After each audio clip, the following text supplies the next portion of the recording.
system, and then we will get our session started.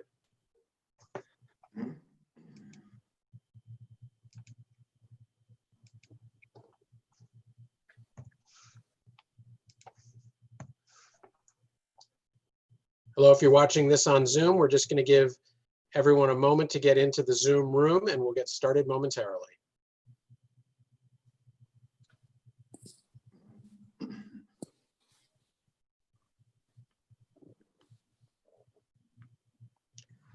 Good afternoon. My name is Ken Levinson. I'm the Executive Director of WTO. We hope you are doing well and staying safe wherever you are.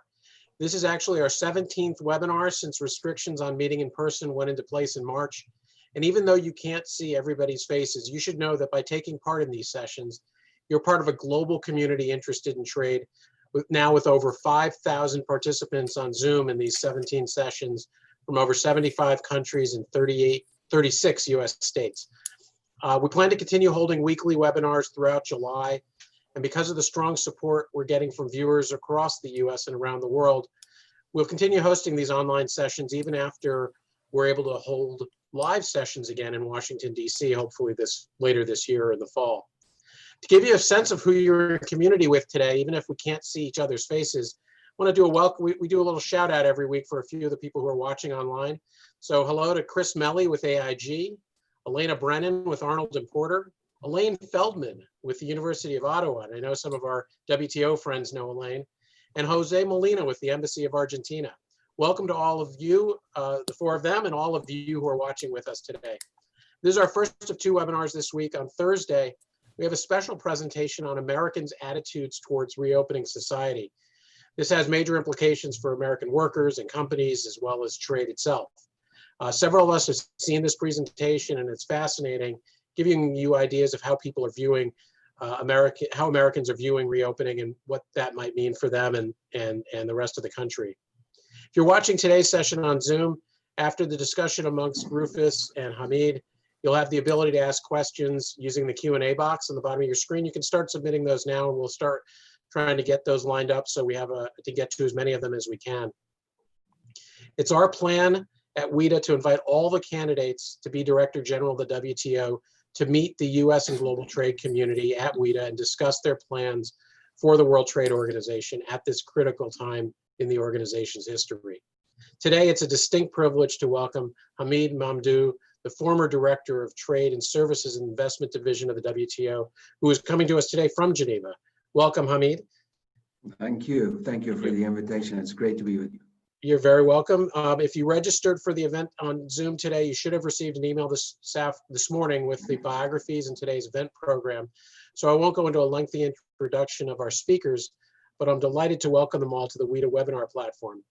Hamid will be joined today by our partner in many of these events, Wendy Cutler, the Asia Society Policy Institute, and a great friend of WTO, Ambassador Rufus Yerxa, the president of the National Foreign Trade Council and a former deputy Director General of the World Trade Organization. Thank you again for joining us, Rufus and Wendy. After brief remarks by Wendy, we'll turn to a discussion between Hamid and Rufus. Wendy?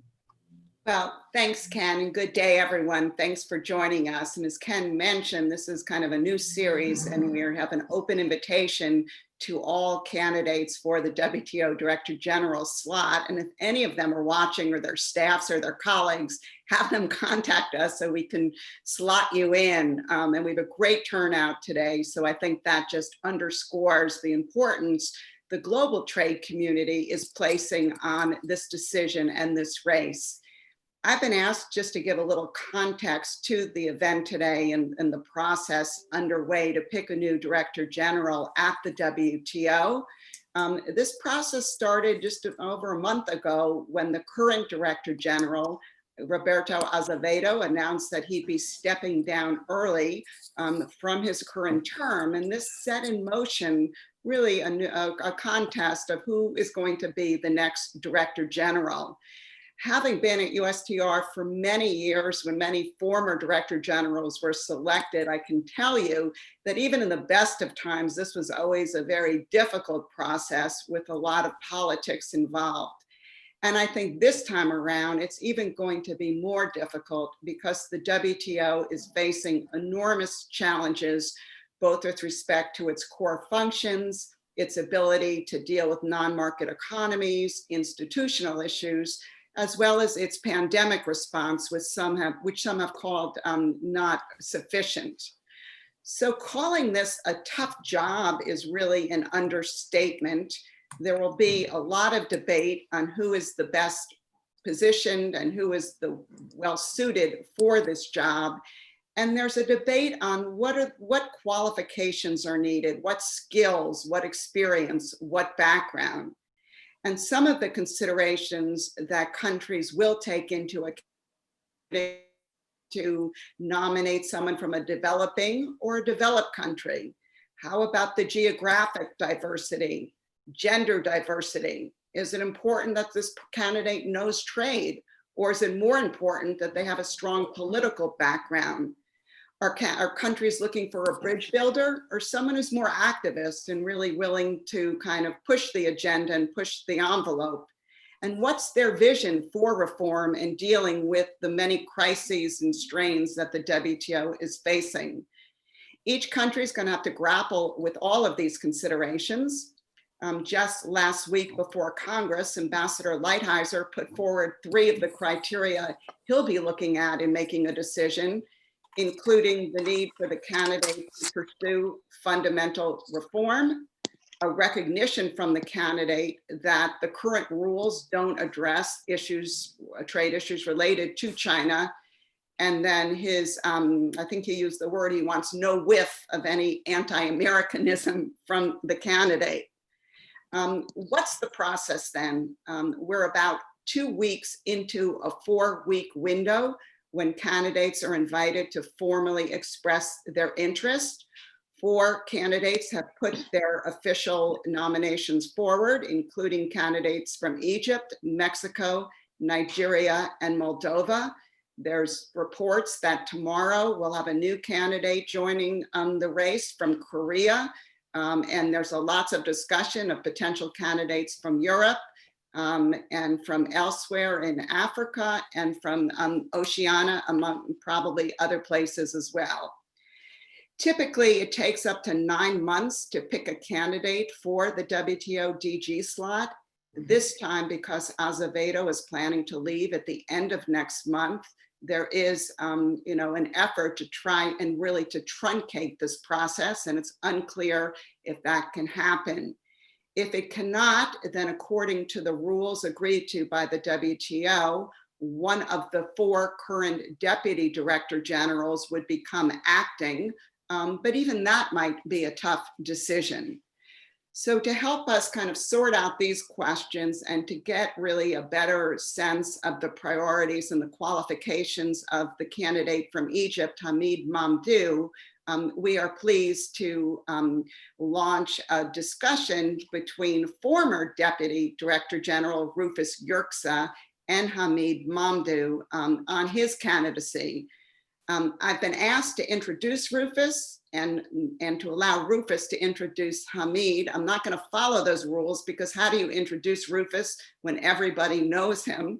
And I just want to say about Hamid, when I first started at USTR, I got to work with him when he was a delegate from Egypt to the WTO, and then when he joined the WTO Secretariat. So I have very fond memories of working with him. Rufus, over to you. Thank you. Thank you very much, Wendy. And thank you to Ken and to Wita. This is a wonderful opportunity for a broad audience to hear from Hamid as part of the sort of getting to know you process of DG selection, where candidates are put forward and make themselves known to member governments and to the public in those countries. And looking at the audience that we have here today, these are really people from all around the world, Hamid, so you have a golden opportunity to do that. And thank you, Wendy, for your overview. I think it was very helpful in setting the the basic outlines of what we want to explore. Let me just say briefly, and as a way of welcoming Hamid and of introducing him to the audience, for those of you who don't know him, I've known Hamid for a very long time, since we worked together in the early days of the Uruguay round when I was the US representative to the GATT. His very long service began in the WTO, doing dispute settlement and eventually working on some critical negotiations in the Uruguay round. I remember working with you on anti-dumping with Charles Carlisle, and I remember the very good work you did on developing this groundbreaking GATS agreement. And then, of course, afterwards, I worked with you for many years in the Secretariat in your role as the Director of Services. There were people in the services industry who like to refer to you as the Director General of GATS, but certainly your work in the field of services for the WTO has been absolutely essential to the development of that agreement. I think Hamid's candidacy is clearly centered on this unique background he has as somebody who has viewed the WTO from the standpoint of an Egyptian delegate and as a separate Secretariat official, certainly long understanding of what it takes to gain consensus and support for ideas in the Secretariat. I would think it's based on the argument that he's well suited with that background, and yet with a very good reputation as an international diplomat and as a good listener to play the role of Director General. This is actually the 6th selection for a Director General that has occurred since the WTO was established, and the 3rd one under these new rules. And so obviously would love to talk with you, Hamid, about how you perceive that process going forward. But let me begin by asking you, just for your kind of, initial presentation to us of why you're a candidate and why you think you should be selected for the position. Well, thank you so much, Rufus, for the kind invitation, and thank you, Wendy. A lot of fond memories come rushing back from the times we started working throughout all the years until today. Why am I running? I think it's a fundamental belief in the system, the multilateral system. It's the importance of trade. It's the meaning of trade today, which is way beyond merchandise trade. My history in services sort of informs my vision of what trade means and how important it is for the functioning of economies and for growth and development. And I spent 35 years of my professional life in that system, and I had the honor and privilege to be one of the engineers who helped design it and put it together through the many years that you're very well aware of. But these are personal reasons. But the more important reason is for the WTO, what do I bring to the table? What do I think that I can offer at this point? And here, allow me to say that at this point, I really fundamentally believe that the WTO now needs a different kind of leadership. And let me hasten to say here, this is not a statement about previous leaders. I have utmost respect for them. They were always, all of them were my colleagues, and I've learned a lot from them. But this is a statement about the unprecedented crisis of the WTO, the unprecedented situation now that the WTO is facing.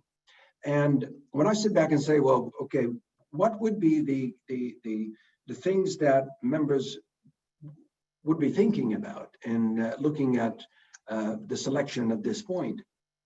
And I immediately think that there are two thoughts that need to be clarified, around which there is considerable confusion among the public. I'm sure the audience here might be very well aware of what I'm saying, but in terms of public opinion, the 2 points that we need to clarify is A, what is the nature of the job of the Director General of the WTO, and the second is what kind of reforms really, what is the nature of the reform of WTO that we're talking about?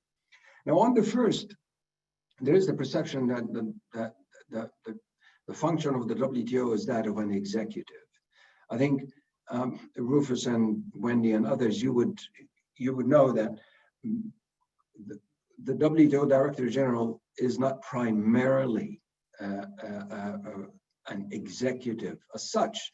His only executive responsibilities really is to manage the Secretariat, but that's the least of our worries at this point. But the real task of the Director General vis-a-vis global trade and the membership is that of the honest broker, the facilitator, the mediator, to promote convergence and solutions to problems.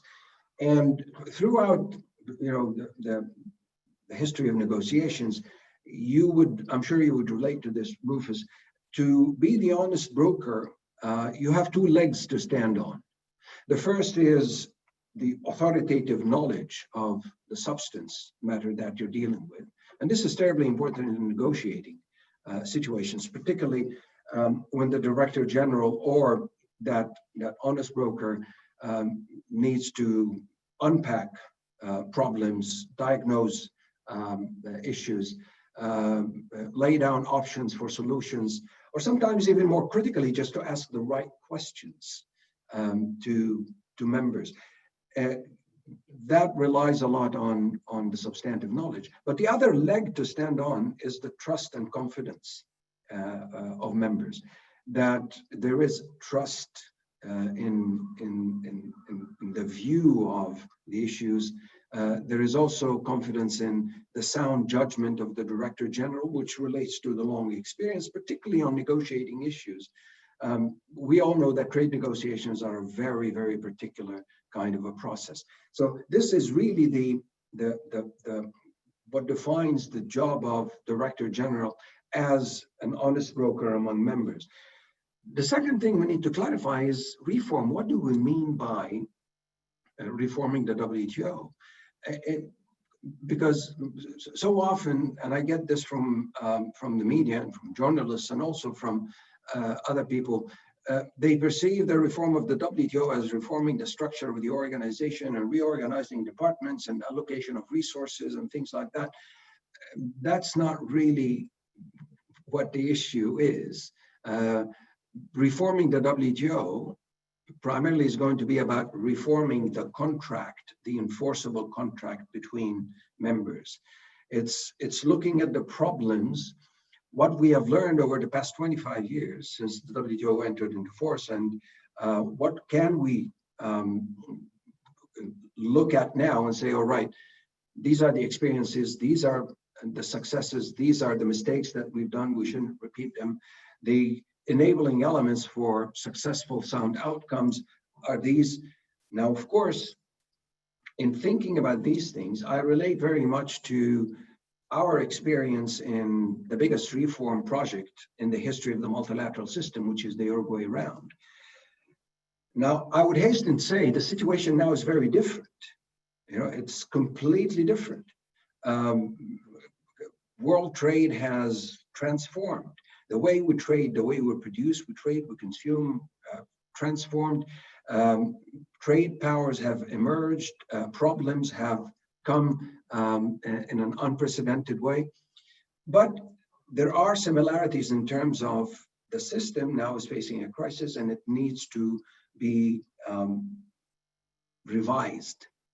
And the only way to revise it really is to look at the contract. It's a contract between sovereign governments. This is why one of the things that I keep repeating is that let's not focus on the future of the WTO, but let's talk about the WTO of the future, because the WTO of the future could look a bit different from this WTO. And the reform experience would compel us to be open-minded, but also be a bit unsentimental about defining the problems and diagnosing where the weaknesses are, and also be very, very sensitive to the political imperatives of different members, because all these negotiations are not taking place in a vacuum. There are political realities which impose themselves. So combining the good political judgment with the substantive knowledge is going to be critical to finding the way forward. And and again, it's knowledge and trust. These are the two legs that a Director General would stand on, and the ability to listen, listen, listen. And it's about listening, and what do you do with what you listen to? How do you interpret and you process the information and come out with the useful, even sometimes asking just the right question, as I said. I won't go any further because we can go on and on and on and on. The vision really, if I'm going to start somewhere in terms of looking at the system and what would be the gateway function, because the WTO has actually been suffering from a chronic imbalance in its vital functions. You would all recall that when the system was created, it's like any legal system. It was expected to have this balance between the negotiating function and the dispute settlement function. What we have seen really is a negotiating function that underperformed miserably, and a dispute settlement function that went on steroids and gained strength due to the inherent automaticity in the system. Now, that imbalance is not sustainable, and that's why we're seeing that the dispute settlement function also is in trouble. So the first thing to do would be to reboot the negotiating function. The negotiating function in terms of the ability of people to sit around the table and have a dispassionate discussion driven by a common purpose. And it is the common purpose that should lead the discussion. It is not jumping straight into the specifics and saying, what do we do about this and what do we do about that? Be it the appellate body or special and differential treatment or industrial subsidies, or all these are files of specific nature, but we need to reboot our ability to talk to each other and ask the right questions and maybe come up with some useful answers. Let me stop here and back to you, Rufus, and thank you very much for this opportunity. Well, thank you very much, Hamid, and apologize if I was looking down while you were talking. I wanted to write notes on what you said, and I kept very careful track of some of your main points, which we'll try to return to in questions. And there will be a time when we'll open it up to Ken moderating questions coming from the audience. But let me start with a few initial ones that I think you should address for us, so we understand, the basis for your candidacy.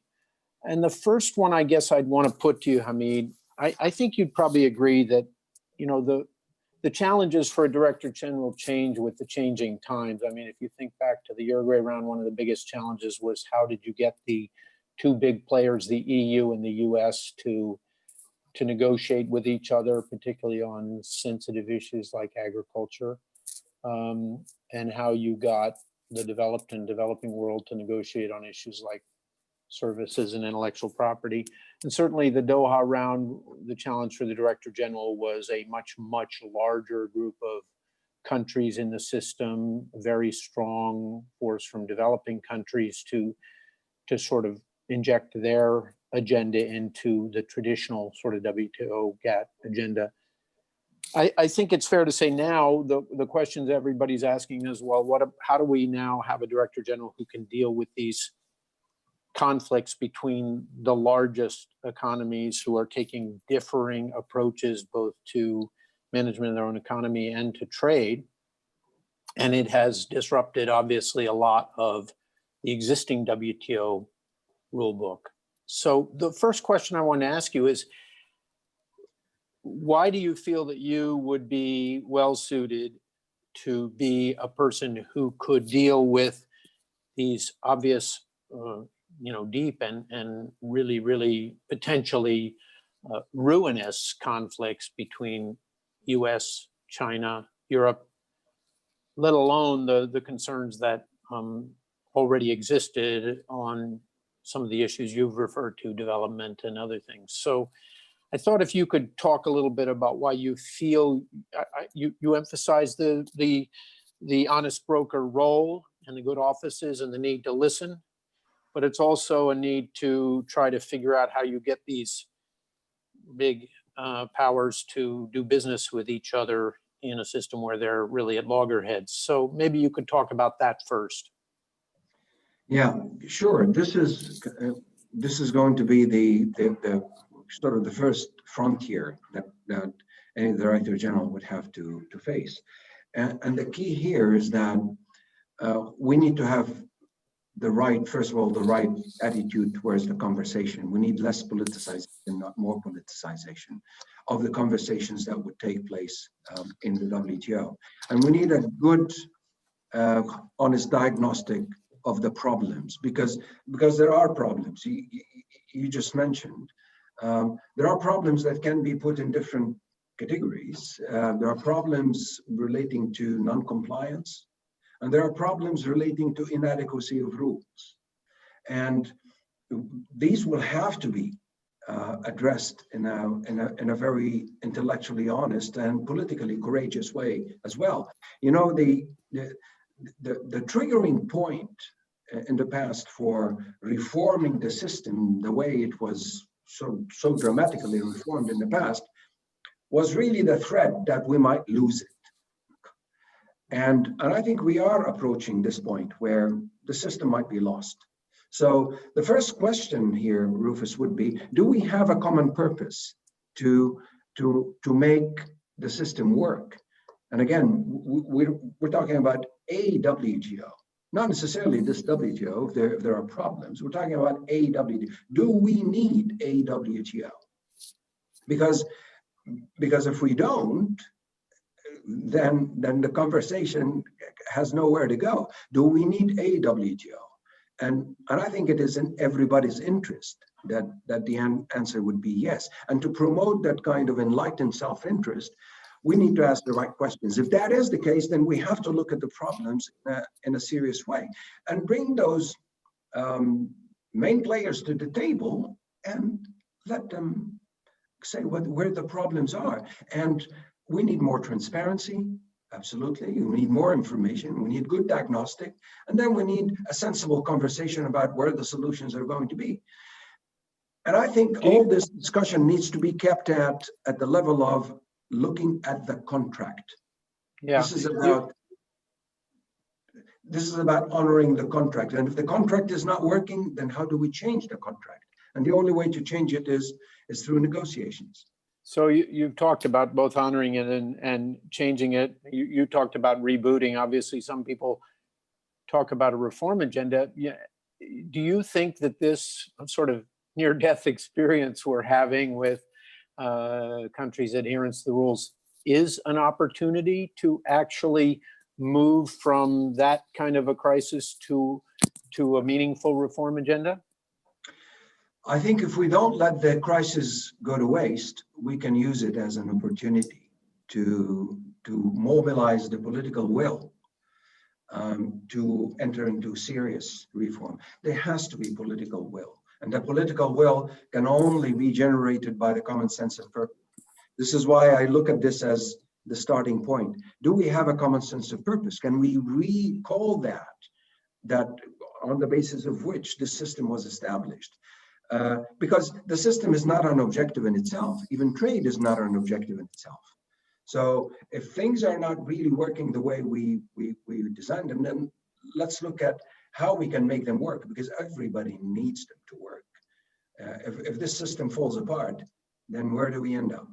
All of us. You know, Hamid, I mean, I certainly think there's a lot of merit to what you're saying. I wouldn't want you to discourage you from pursuing this job, but I do think that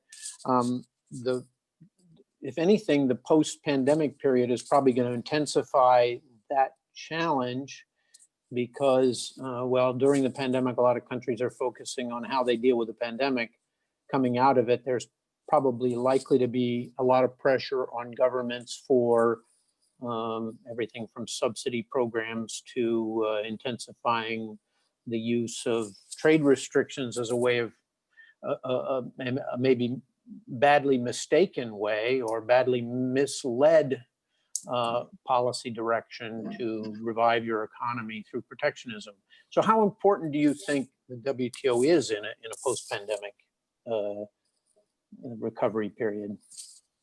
I think in a post-pandemic world, the WTO would be even much more necessary because we don't know how long this pandemic is going to go on for, but we know already that the economic effect is going to be huge. It's going to dwarf the 2008 crisis in terms of economic effect. And one of the big problems is going to be rising levels of debt. And rising levels of debt is just an indication of how much government assistance and government support industries will be getting. And if you look at the trade end of that process, then you're probably thinking about the distortive effect of those packages and their impact on the relative competitive positions of trading partners. Now, in a situation like this, we better think very carefully about what kind of control we would have on the situation. Do you want to be operating under a rules-based system that would try to make sense of this? I'm not saying that governments and their sovereign ability to assist their industries should be constrained, but there has to be a certain sensible way in which we deal with the effects of the pandemic. Now, there will be an effect as well, as you said, on global value chains. But do we really know what that effect is going to be? Because some people think that the effect is going to be in domesticating or localizing value chains.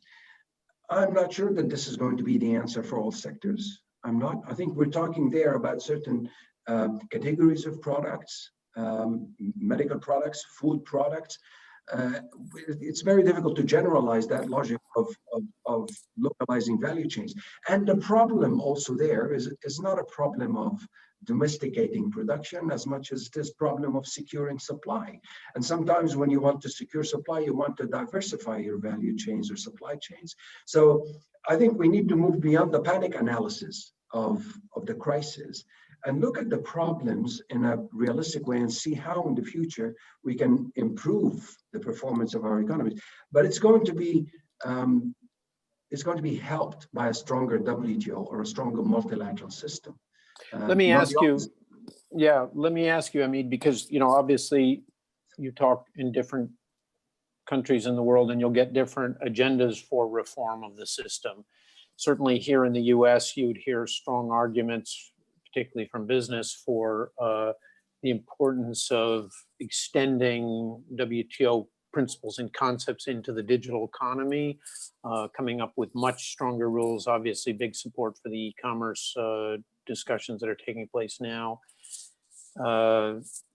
Big issues about how the rules apply to China in areas like forced technology transfer and state-owned entities. I mean, obviously, if you look at the things that, even with the differences between Obama and Trump, you'll see some similarities in what they sought to negotiate, one in TPP and the other in USMCA, on issues like that. So wanted to give you an opportunity to sort of address, how you see those kinds of elements of a reform agenda, how you could possibly get a country like the US to support a reform agenda if it doesn't meaningfully address some of those issues. I think the WTO would need to address those issues. It's already addressing those issues. It needs more guidance, to tell you the truth, because you look at the e-commerce agenda in the WTO. There needs to be kind of discussions that haven't been taking place in the WTO for a very long time, because one of the challenges that the system is facing is this increasing complexity of trade policy issues, and that complexity actually lies in the area of interface between trade liberalization and market opening on the one side, and regulatory frameworks which are justified, and the digital trade is a very good area to look at. Whether we're looking at privacy regulations, restrictions on data flows, localization requirements, cybersecurity, online consumer protection. Now, a lot of those regulations are legitimate, and there are diversities across different jurisdictions. Look at the EU and the US on privacy. Now, how do you deal with these diversities with the least trade restrictive effect? Because this challenge we have been facing on the interface between trade liberalization and regulation is about striking that balance. That's why we have the TBT and the SPS, but we've done that in easier areas.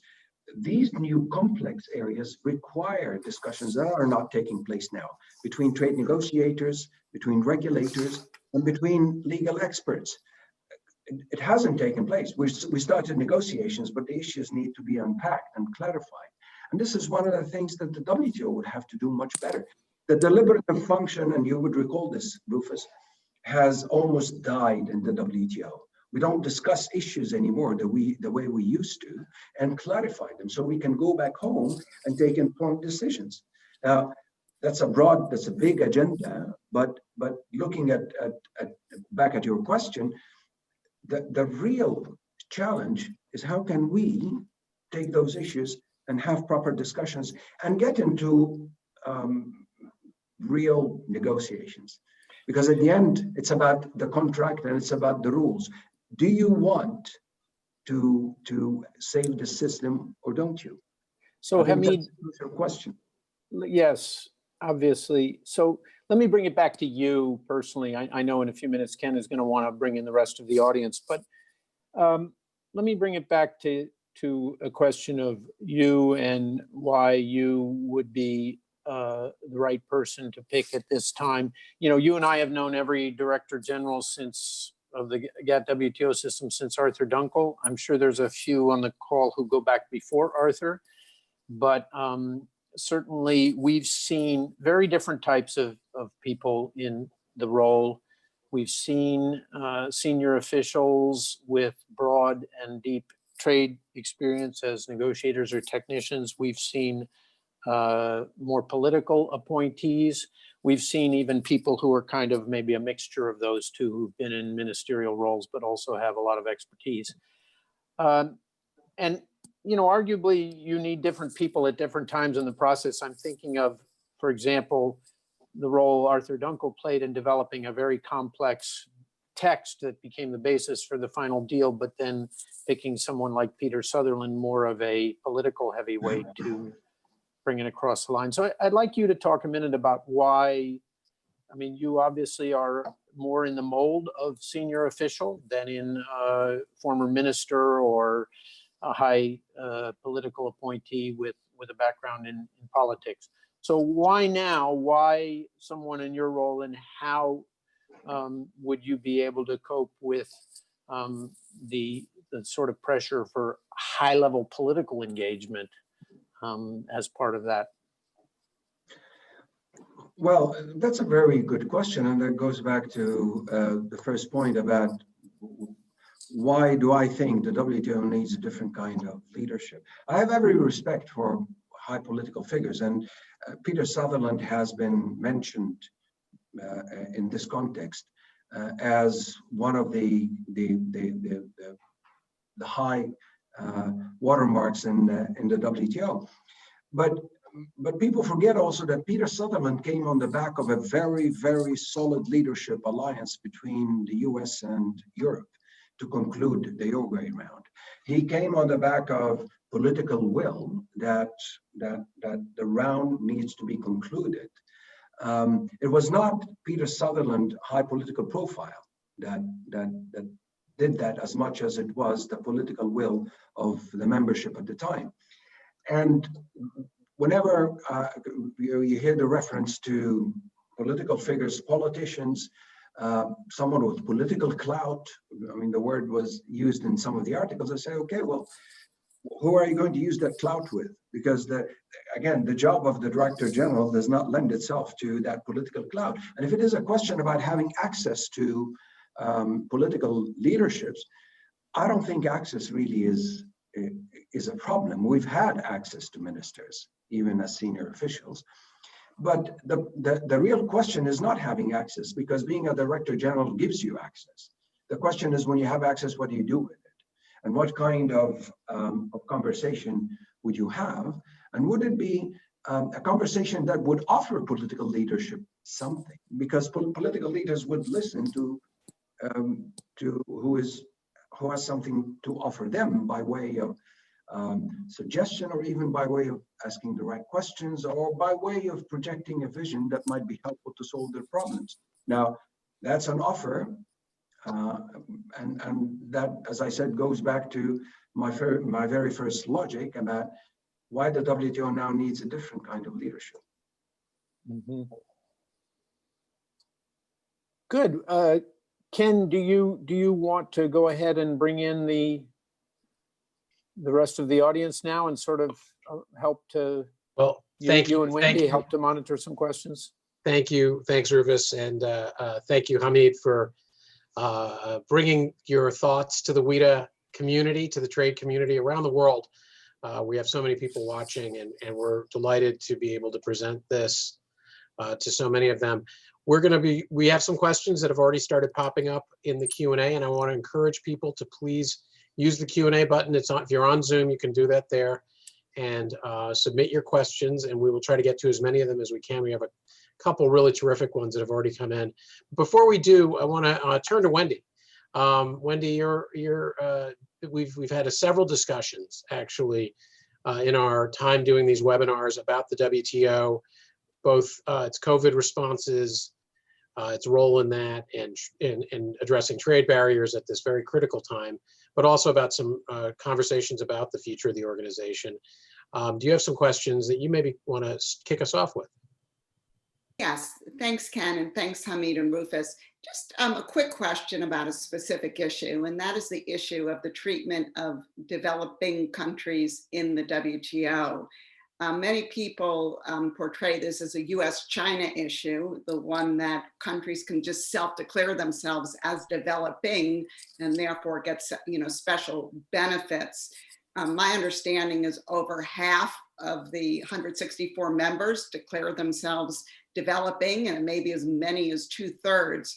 I think this just is something that is bad for the credibility of the WTO going forward. And I was just wondering, what are your thoughts on this issue, and how would you approach this issue if you became Director General? Thank you. That's a great question, Wendy. And that question takes me back to conversations and negotiations that we've had in the Uruguay round when we were putting together the services agreement.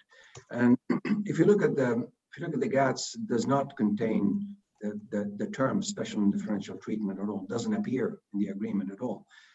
Yet we arrived at a different approach.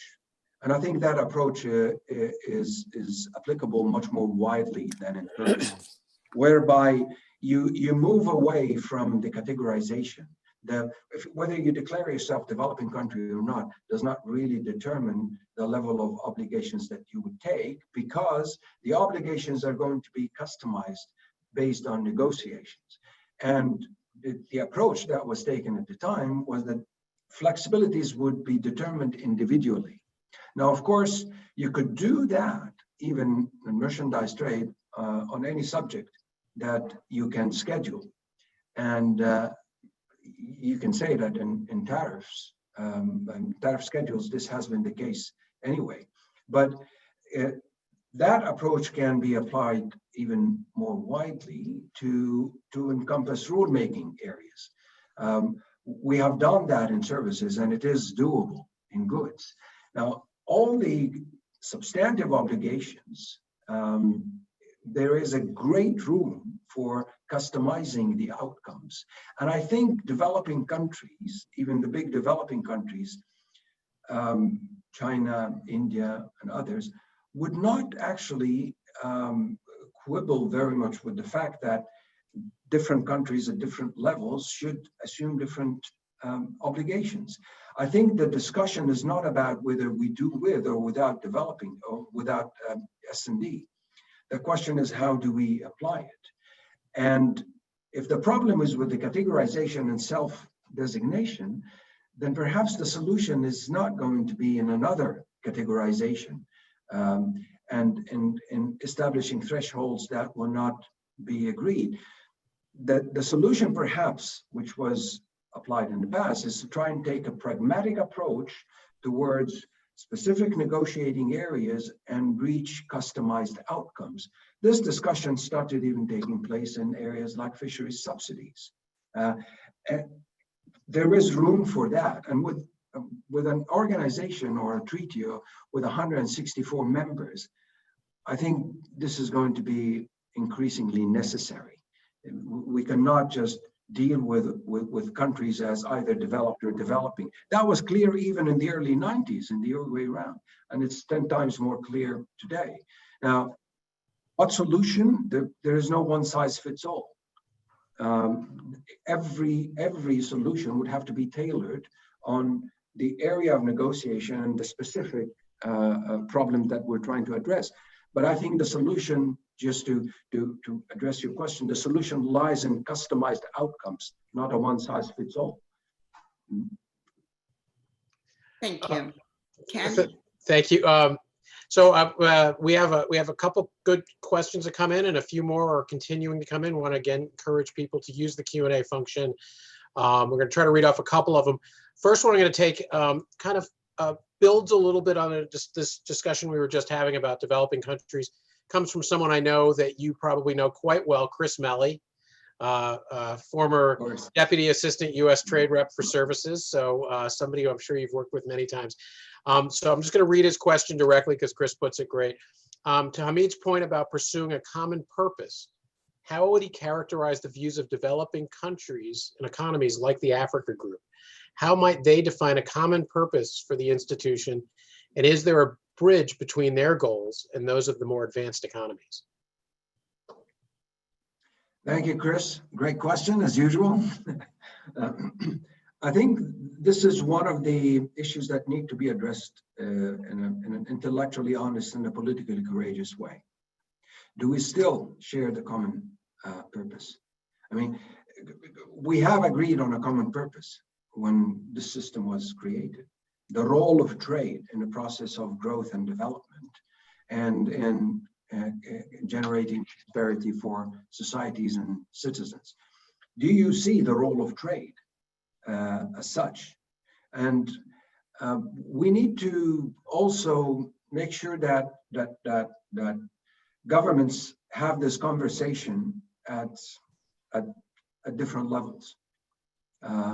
We have not been having enough discussions in Geneva, in the WTO, and we have not been having enough discussions among the representatives who actually declare themselves on these policy issues in a fundamental way like this. If the common purpose is no longer common, then we need to know that. I doubt that this is the case. I hope it's not. But if it is, then we might be wasting our time. Yeah.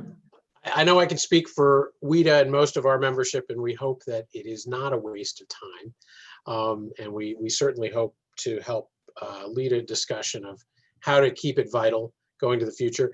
I want to bring in a question that comes in from another longtime friend of WIDA, someone who was on this platform last month with Mark Linscott, and that's Terry Stewart.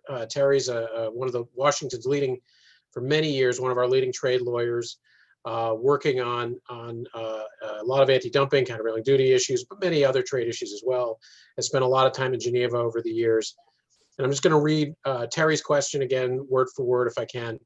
One of the concerns of the current administration is the problem of tariff bindings in an era where developing countries have largely eliminated tariffs, while developing countries have very high bound tariffs in many cases. So without will of major developing countries to lead liberalization, how do you change that dynamic? Well, we have two tools to be used here. One tool, and they're both negotiations. One tool is Article 28 GATS, but renegotiate, rebalance. This is a possibility. The other tool, which I would suggest, is can we package an agenda and provide incentives for those countries who have high tariffs to lower them? Now, one of the going back to previous experiences, and this is where I think some of the past might be helpful. I'm not referring to the past because I think we should repeat it. No, I'm referring to the past so that we learn from mistakes, and we learn also from ingredients that help achieve success. We need to provide those countries with incentives. Maybe there are other things that they want, and we would bring those to the table and see whether we can have a good trade-off so we can achieve a better balance in the levels of tariff bindings. You remember the Uruguay round was based on a grand design that was balanced. It was agriculture and textiles in return for services and trips. And that balance within the grand design of the negotiations is what preserved the level of political will towards a successful conclusion, among other things, of course. I'm trying to simplify here, but for a problem like this, you refer to tariffs specifically, well, there is one way and there is the other. One, in my view, is more preferable than the other. So you brought up GATS. It's come up a couple times, and that is where we were before we had a WTO. And a question that comes in from a friend of many of ours, Jean-Francois Boutin, asking a kind of a big picture question. It seems that there may be some that would like to go back to a GATT type world, both on the tariffs and on the dispute, how disputes are dealt with. How do we revitalize the WTO in our discussions? How do we message about the importance of the WTO and that system that was created in the Uruguay round, and why that this system is better than the other one? And I'm going to use that as a segue to two parts. So should we go back to a GATT system? I think I know where you're going to go with the answer, but I just want to ask it. But then also, what is your role if you become DG later this year in solving the problem of, for example, the dispute settlement system that's really, caused a lot of problems. A lot of concerns been raised by the United States going back over 15 years.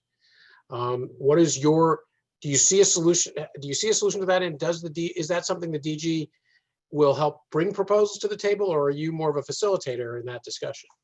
So two-part question. Yeah.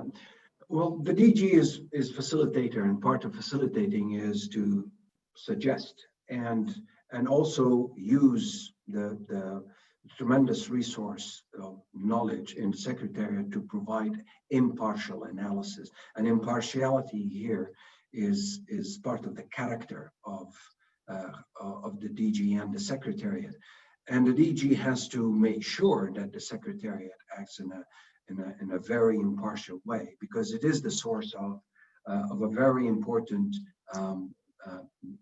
institutional expertise and history. Going back to the GATT, I think we keep forgetting that the world economy and world trade is not just about merchandise trade. We keep forgetting this. I mean, 70% of world GDP is services, and trade in services is tremendously important for economies, both developed and developing. I mean, services is more than 80% of the U.S. economy. Last figure I remember was about 83%. Not only that, but services is where trade and investment policies overlap. If you look at the World Investment Report, 2/3 of global FDI flows and global FDI stock is in services. That's mode 3 of services supply.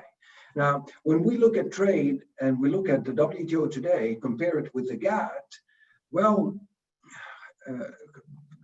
do we really want to lose all this? We have not pursued the agenda. We see one of the reasons why I say we need to start by rebooting and revitalizing the negotiating arm of the WTO is because this system was designed with built-in negotiating mechanisms to produce new rules as we go and produce new levels of liberalization we have not done one single services negotiation. Not once. I mean, you have an agreement which says, well, successive rounds, the first starts in 5 years, and periodically thereafter, we haven't done any. There are mistakes. Well, I know we haven't raised that question, but there were mistakes with the Doha round, I think, which we need to learn from and must not repeat, which is we package a negotiation and then we focus on one subject to the detriment of everything else. So you undermine the integrity of the agenda by focusing exclusively on agriculture, and then you lose the biggest source of energy and support, which is services, and this is why we ended up with TISA. I mean, this is a bracket that I'm opening here about what do we learn from our mistakes and how can we not, repeat them. So back to your question, do you really want to go back to the GATT, or do you want to fix what we have, because there is great potential there, and if we lose it, we're going to be in big trouble. And I think, to his credit, and I don't know if Ambassador Lighthizer coined the phrase, if we didn't have a WTO, we would need to create one. I've been looking for the quote. I've been trying to figure out who said it first. Until I figure it out, I'm going to give it to Ambassador Lighthizer as the author of that. I'm not sure if that was him or not, but I'll give him credit for that. I'm going to come back, I think, to Wendy, actually. See if you have another question, Rufus. I'm going to give you a chance to have a final question or word if you want as well. But Wendy, your microphone's, you need to turn it back on. Wendy is I just want to give you a shout out, Wendy, as the leader and the author of one of the biggest plurilateral negotiation in history, as far as between countries is concerned, and the sectors that were covered for it. Of course, referring to the Trans-Pacific Partnership. Sorry, I don't mean to bring up a sore subject, Wendy, but I think you wanted to ask a question about plurilateral negotiations within the WTO context, of course. Yeah, I think before this conversation ends, it'd be really useful, Hamid, to hear your views on plurilaterals, and that is agreements by subsets of like-minded countries in the WTO. I think many people think that this is the path forward, given the consensus, decision-making principle of the WTO. How do you view plurilaterals? Would you encourage them if you were Director General?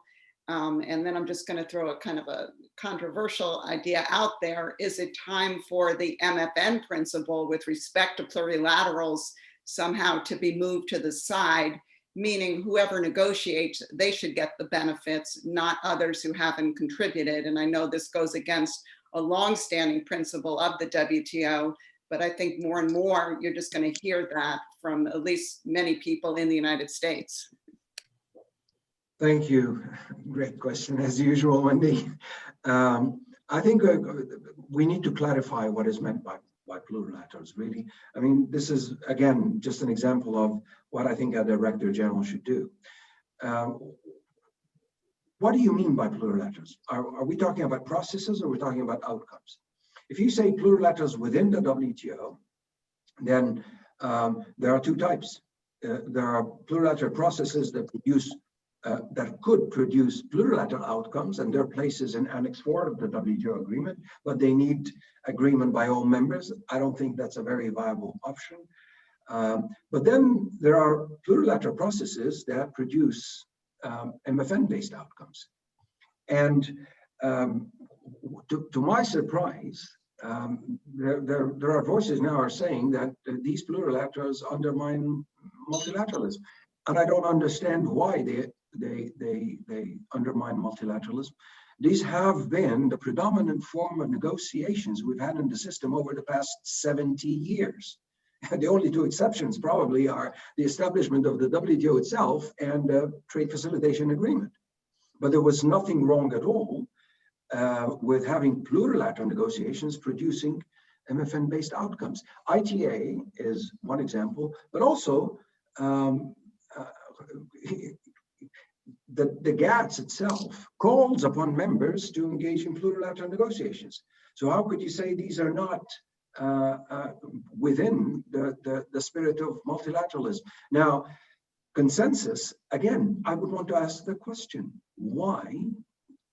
Where do you find a consensus requirement in the WTO treaty in its entirety that says that for a subset of members, before they launch a negotiation, they must have a consensus decision by all members.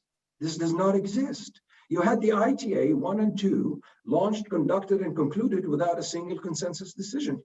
The consensus rule must be respected, but let's not impose it where it's not legally required. This is the kind of conversation that I think needs to take place. Now, of course, when we go down that road, you must have critical mass in your negotiated outcomes if they're going to be applied on MFN basis. Now, your second question about MFN, I think from now on that the MFN principle is going to go through a stress test to see how far can we keep it, because if it is to be kept, then there has to be a balance between MFN and reciprocity. And by reciprocity, I don't mean direct reciprocity. I mean overall reciprocity in the sense of mutually advantageous outcomes. So reciprocity here in quotes. So, but this is the nature of the system. Now, is this what you want? That's the question that needs to be asked to political leaders. Is this what you want? Think about it, because there are options. Well, this is the open-mindedness with which we did the biggest reform in the Uruguay round. Rufus would remember there were so many questions in our minds about, okay, where are we going with this? And it's the objective and the common purpose and the political will that led us. I don't know whether I answered your question the way you wanted.